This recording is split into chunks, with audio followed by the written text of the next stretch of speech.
Hello. This is SoapBox Radio. Potting it out there with my lime boots. The Lifestyle Edit. Hey guys, it's Ryan. It's a Thursday afternoon. It's just gone 4 o'clock, and we're bringing you SoapBox Radio this afternoon. Coming to you not from the studio today, but from third space here in Fourways, doing an outside broadcast. Welcome to SoapBox Radio, and today we chat about an issue which should be on all of our minds here in South Africa, namely responsible tourism. Thank you for the great response to my show 2 weeks ago with Lo Breitenbach as we considered the state of the performing arts here in South Africa. Lo and I are continuing the conversation with a view to introducing something new, which will see more of us enjoying a night at the theatre. Stay tuned for more of this in the upcoming weeks. Last week I was not with you as I was zooting around Lesotho and the Free State on a Mustang road trip with Ford South Africa and some other fine folk. Head on over to the blog and you will find my 2 posts sharing this extraordinary adventure which I was blessed to experience last week. I'm also giving something away, so you don't want to miss this post. Have a look and see. The thing closes tomorrow at 12. Back to today's show. Let's turn our minds to tourism here in South Africa. Yo, what's up? Baby, let's go!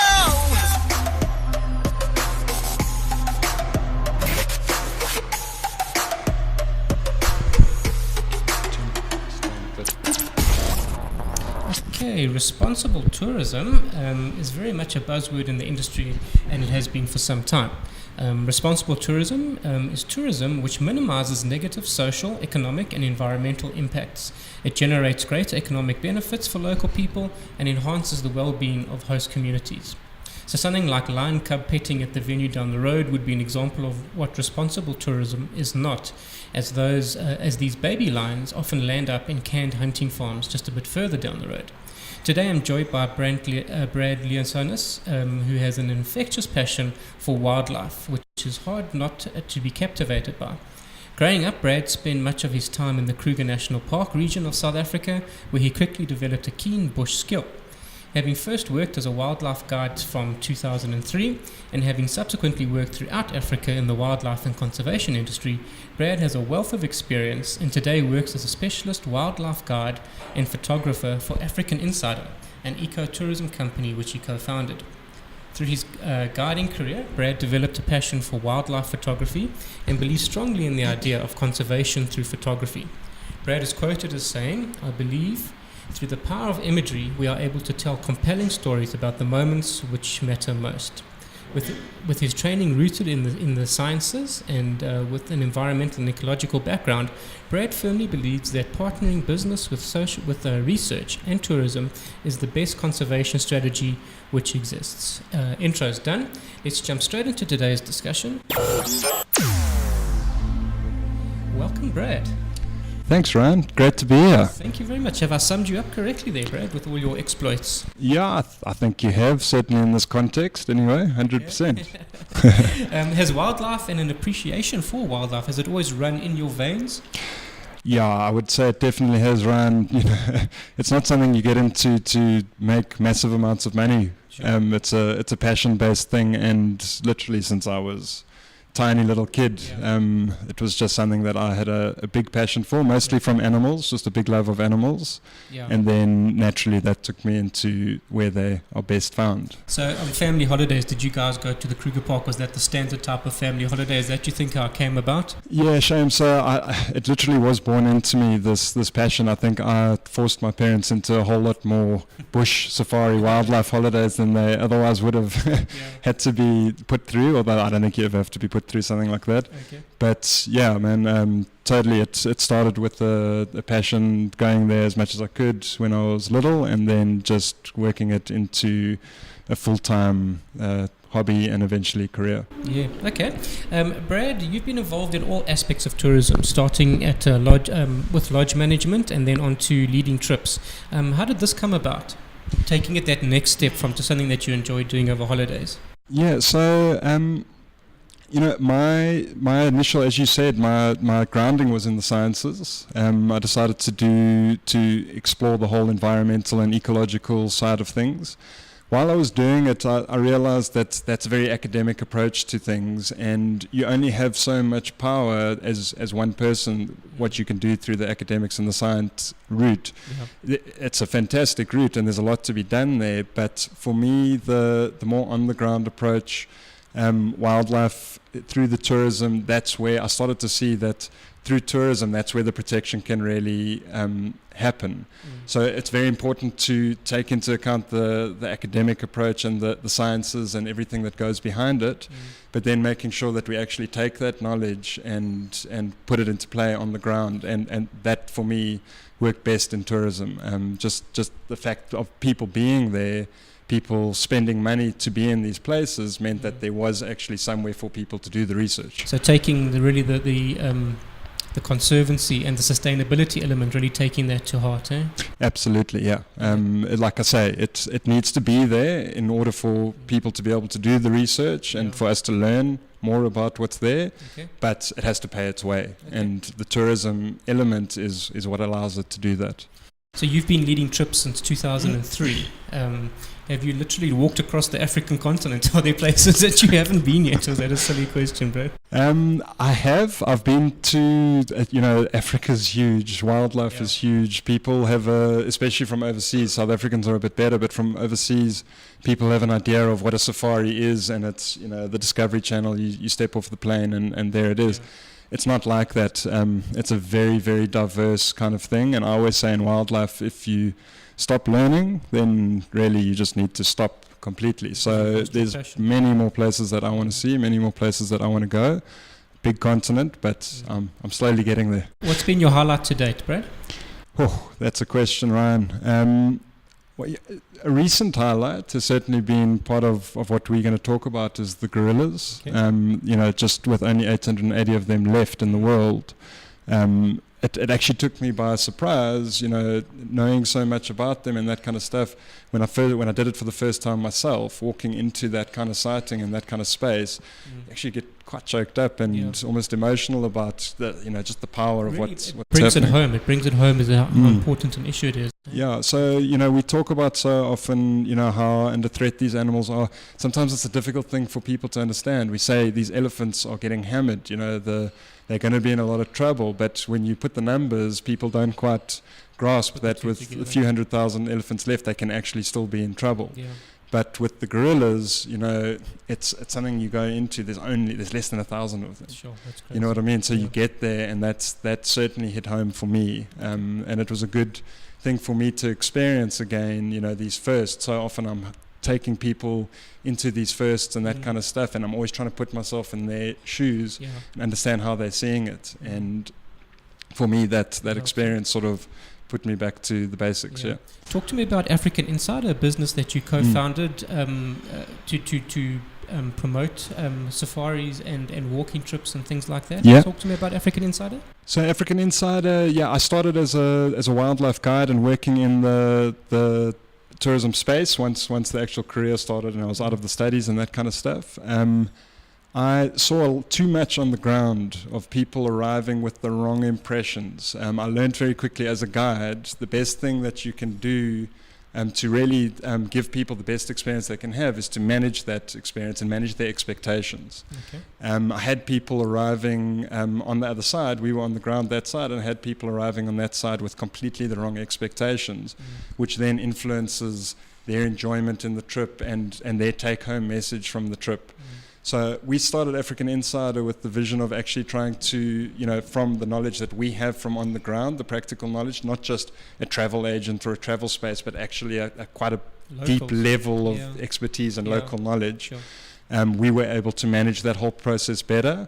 And the biggest driver for us with African Insider is this whole ecotourism, the angle, which is the conservation of these places, the making sure that these places, that the right thing is coming out of these trips. We're having these experiences. Like one of our great suppliers that we work with, I love their tagline. It's "Purpose is the new luxury." And that's what we're talking about here. You travel with purpose. You travel with intention of bigger than just what you're going to enjoy from it. this, And there's so much more to the experience when you know that you being there actually had an impact on the community surrounding, on the conservation of that area, and in that the conservation of species within. Okay. Brad, we're going to talk, most of our conversation today is going to be around responsible tourism, but how do you guys then achieve responsible tourism through your business of African Insider? So we're very, very careful about who we work with and why we work with them. You know, the like I say, Purpose is the New Luxury is one of our major suppliers. Wilderness Safaris is the supplier. I love that tagline, and that's we choose partners like that. So we make sure the places that we sending people to, they are actually doing more. If you look into the rhino work that these guys do, if you look into just for example in Rwanda itself, the whole vision of their lodge, Basati Lodge, and what it's doing in the whole process, we just make sure that the people that we work with are doing it in these areas for the right reasons, and it's not a level of exploitation. You mentioned earlier about the lion cubs. That's exploiting. Sure. We make sure that we in places where it actually has a bigger impact. So just been considering the impact of what you're doing and what the lasting impact is involving communities and things like that, I would imagine, hey, Brad? Absolutely. So, a nice thing to sort of think about, again, something which gets spoken about in the industry is the 4 C's. So, commerce, first of all, you have to be making money in order for, this stuff to be working. You have to be making money in order to be able to give back. The conservation, so that is as we're talking about the conservation of the preservation of these areas, the conservation of the species within, the community, so making sure that we are looking after the communities at the same time. These, in order, if we're going to cut down poaching, if we're going to cut down the exploitation of wildlife on that basis, we have to be allowing the communities around to see the value, to benefit from the value of what is there. And then the culture, making sure that the culture is of these communities, and the culture of the spaces, and the culture of everything is preserved and looked after and respected, most importantly. Great. So around that kind of stuff. 100%. Guys, hang around. When we come back, I'm going to carry on chatting to Brad, and we're going to start delving into some of his trips. This is SoapBox Radio. Potting it out there with My Lime Boots. The Lifestyle Edit. Share your thoughts and be part of the show now. Send a message on Twitter or Facebook at My Lime Boots. I'm back talking to Brad this afternoon from African Insider, and we're discussing responsible tourism around South Africa and in Africa in general. Brad, let's talk about some of your trips, and in particular your time with the gorillas in Rwanda. So before we start, I just wanted to say that if you look at my Facebook account, my blog Facebook account, you'll see I've reposted two of Brad's posts around his time with the gorillas. There's some still images, and there's some video footage. Brad, talk to me about this trip. How did this trip come about? And what it is that you found on this trip. You mentioned it briefly just now. Yeah, so the gorillas have been an interesting one for us, because we normally, everything we do is, our tagline is your experiences are crafted from ours. So everything that we do is normally, stuff that we really specialize in, I know wildlife very well. When I say wildlife, I mean typical African savanna wildlife. The gorillas is not really something you can know too well before you actually go and do it. So it's been something which is, like I say, it was a first for me. It's been something which we've been really interested in because of the vulnerability of the species. The area that it is, Rwanda sits right there in the Albertine Rift in Africa, which is, basically the evolutionary breadbasket of Africa. And it's a very, very important area. It's also the most or the most densely populated country in Africa, Rwanda. You're talking about areas surrounding the Virunga Massif, which is where the gorillas are. You're talking about as many as 1,000 people per square kilometer. So very, very highly densely populated. So we've been wanting to get involved with the gorillas for a long time. Just from exactly what we're talking about, going there, putting our mark down as to adding to their conservation and their preservation and that kind of thing. And so it's been a trip that's been on the cards, and some people were interested in going, and we took the opportunity. We have been sending people there quite a lot. This is my first trip, actually leading a trip there, but we've been sending people into the area. And yeah, like the big draw card for us, other than the fact that the gorillas are so fantastic, but there's actually so much more than the gorillas there. This is what you were telling me, and this is really what sparked the whole idea for having the show that we're having today, is what is happening around the gorillas. It's not just the gorillas. No, absolutely. You know, you can see it through the conservation of the species and what's going on. I mean, a lot of people will know Diane Fossey. She was the lady that first pulled in there in the 60s, a remarkable woman. I mean, it's tough out there. You must understand, Rwanda Volcanoes National Park, it's remote, it's real Africa, it's real jungle. It's a really difficult space to be in. Even the gorilla treks, you know, you've got to walk. It starts at 2,500 meters altitude, which is already you're feeling out of breath, and then you climb. So, you know, she was in a really interesting lady in a really interesting place at the time. In her days, there was about 230 gorillas that they counted, and they've recovered now to around 880. So, yeah, like the whole point of being there, everything that happens around there has the community change in approach to, thanks to people like her, and then the tourism that followed, has been to really start to cherish and understand the value of these animals rather than, you know, just them occupying space, which they otherwise want for agriculture and that kind of stuff as the Rwandan people on the whole. So the government's approach to it changed. They started to see the value in the tourism. And, you know, there's massive community benefits that happen as a result of this. This is why these animals are still there and still have the space.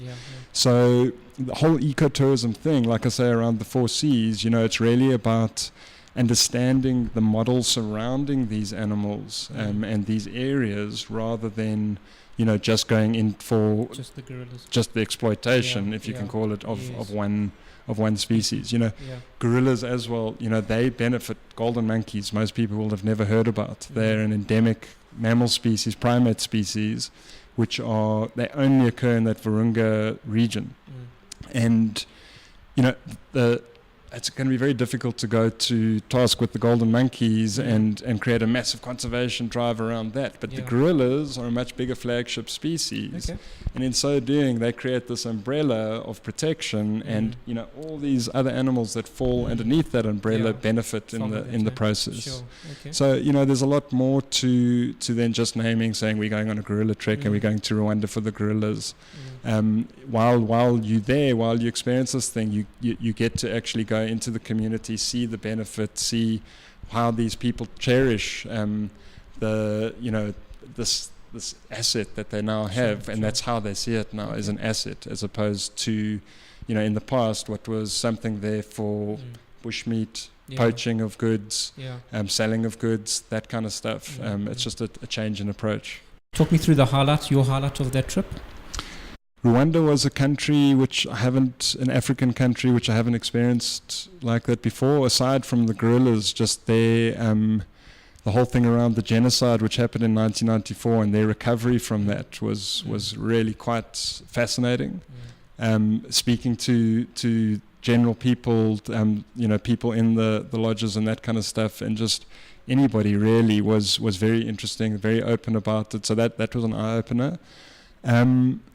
The trip as a whole was, it was just really, really fantastic. It was the gorillas, I have to say, I know it's a big thing, but just what they are and, you know, what they represent on such especially as a naturalist myself, you know, I've always known about these gorillas. The experience around that is quite breathtaking. And you got quite close to them, huh? Yeah, you get very, very close to them. They, you know, again, being a safari wildlife guide, used to savanna kind of animals and that kind of stuff, on walks, as you say, we interact with these animals sometimes. Sometimes they charge up to us, sometimes they don't even know we're there, but it's always a very distinct kind of interaction you have with them. The gorillas is different. You know, they share 98% of our DNA. And, you feel that while you're there sitting with them. So you do get very close to them. There is a distance that you have to respect of 5 to 7 meters, which is quite a fair distance, but the gorillas don't stick to that. Okay, yeah. So and they don't follow those rules. So you do end up getting quite in amongst them. Like any kind of wildlife interaction with animals, there's very specific signs that we, the guides, have to be aware of. I'm a private guide in this case, but they're the actual, the park rangers that are with us and the trackers, and they're very cautious around, the kind of stuff that's to be aware of. So anything can happen. These are wild animals, but even with the close proximity that we have to them, it's done in a very responsible kind of way. It's important to make the distinction. These people will see the pictures, they'll see the proximity, and they'll think, oh, they're tame.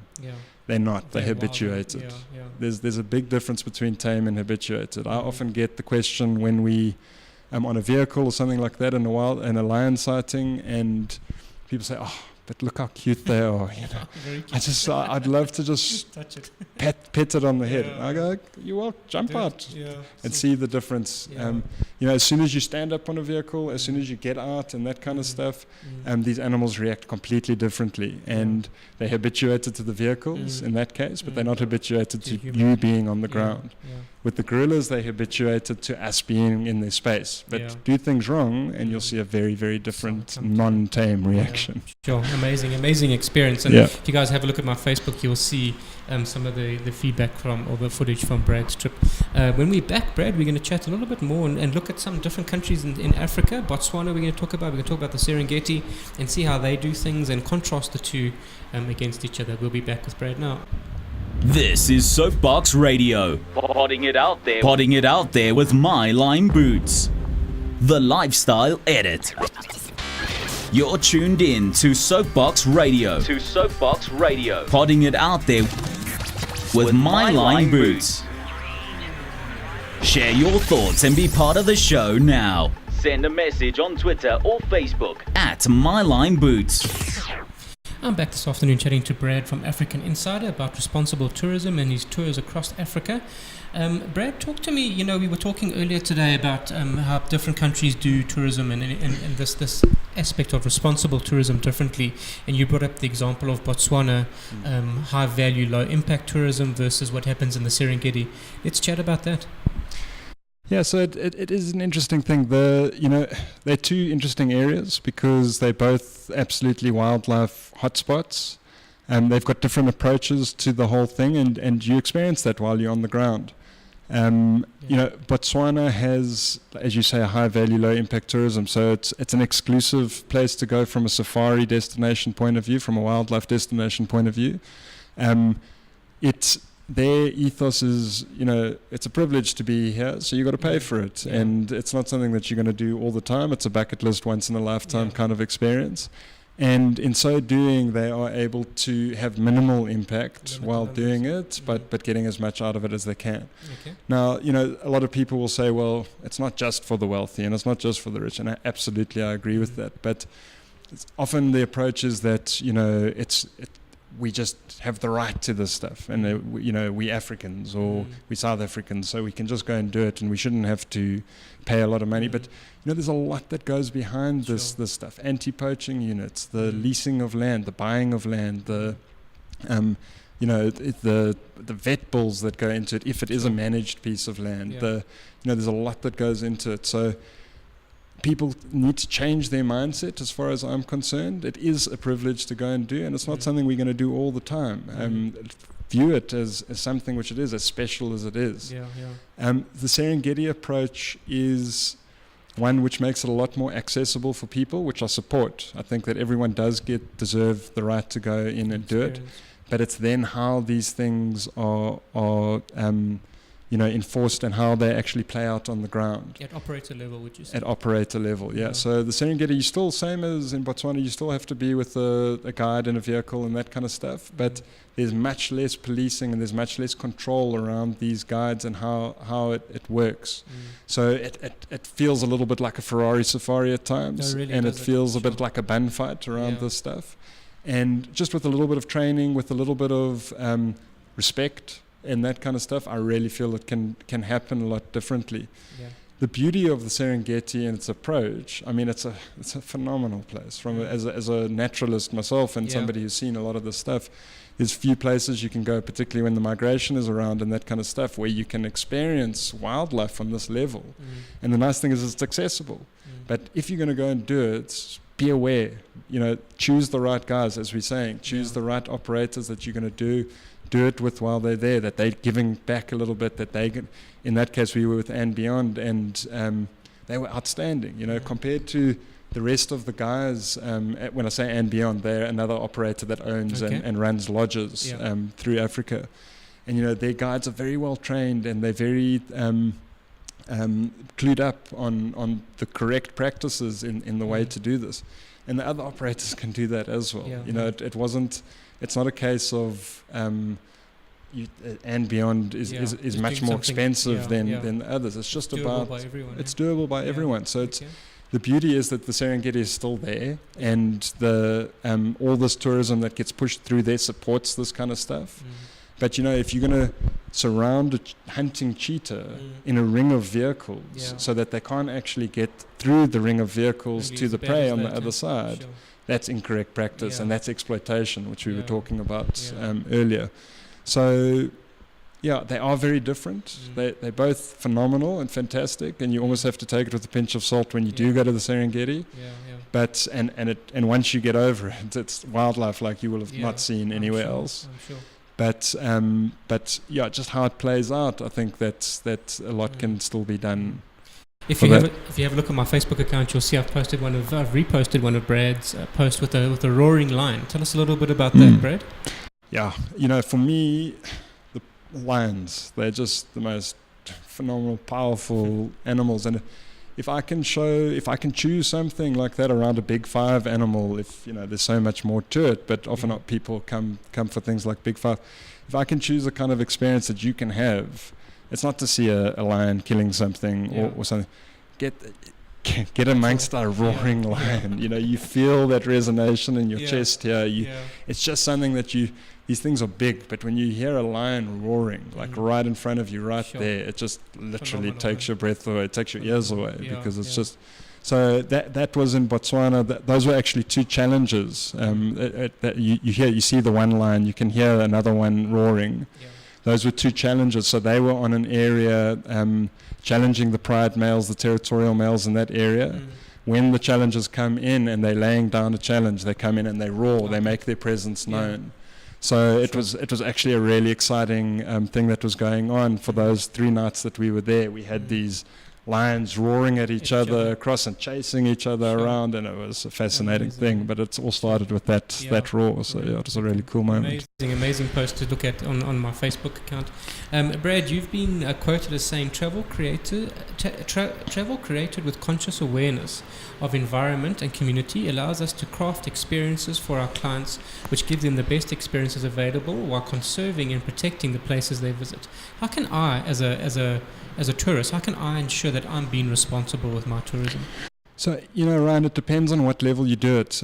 If you are, obviously we'll have a lot of South African listeners in the show. If you are doing the South African thing, which is to go to the Kruger National Park and that kind of stuff, to me it's just about having a bit more courtesy and respect for, how we do it when we're there. The Kruger of yesteryear used to be a really different place to what it is today. Now it feels a bit like a Banfat, like a Ferrari Safari. Sure.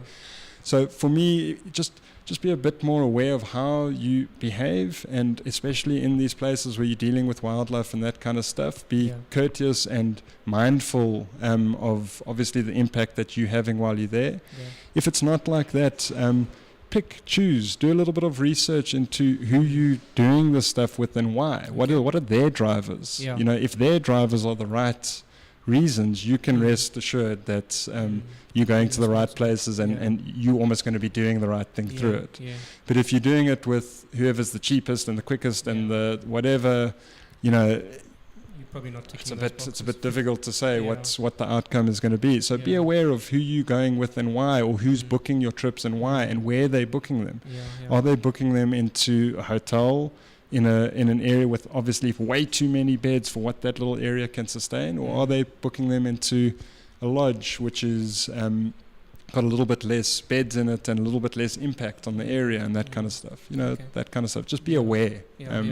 Do a little bit more research into it than just going somewhere because you've heard about it. Yeah. Okay.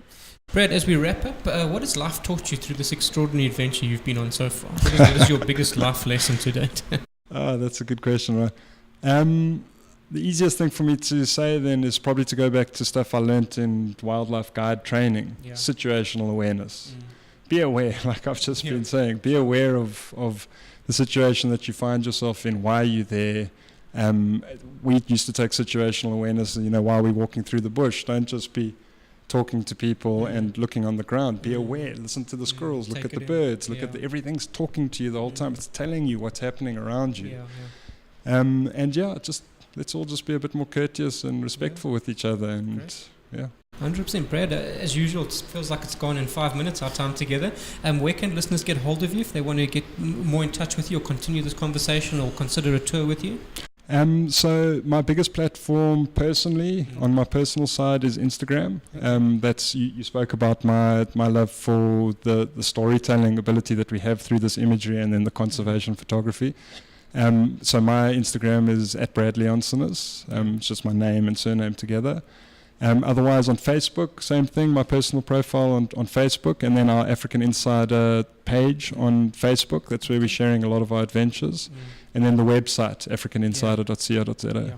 Great, guys. If you have a look on my Facebook and Twitter, you'll see I've just posted all of Brad's contact details. Make sure you get hold of him and get in touch with him. There's so much more content. It has been quite a process to decide what content we share with you today because Brad has got so much stuff. So have a look on his Instagram. You'll see a lot of his stills, and on his website you'll find so much more information. And that brings us to the end of a very interesting show. Brad, I thank you for sharing your insights and amazing stories, and I wish you nothing but the best going forward with African Insider and for you personally. Thanks, Ryan. Thanks for having me here. It's been really, really great, and happy to share the stories anytime. Thank you. Well, thank you so much, Brad. Guys, that's been SoapBox Radio. I hope you've enjoyed our little outside broadcast which we've brought you today from Third Space here in Fourways, and I'll be back with you next week. You've been listening to SoapBox Radio. Podding it out there with my Lime Boots.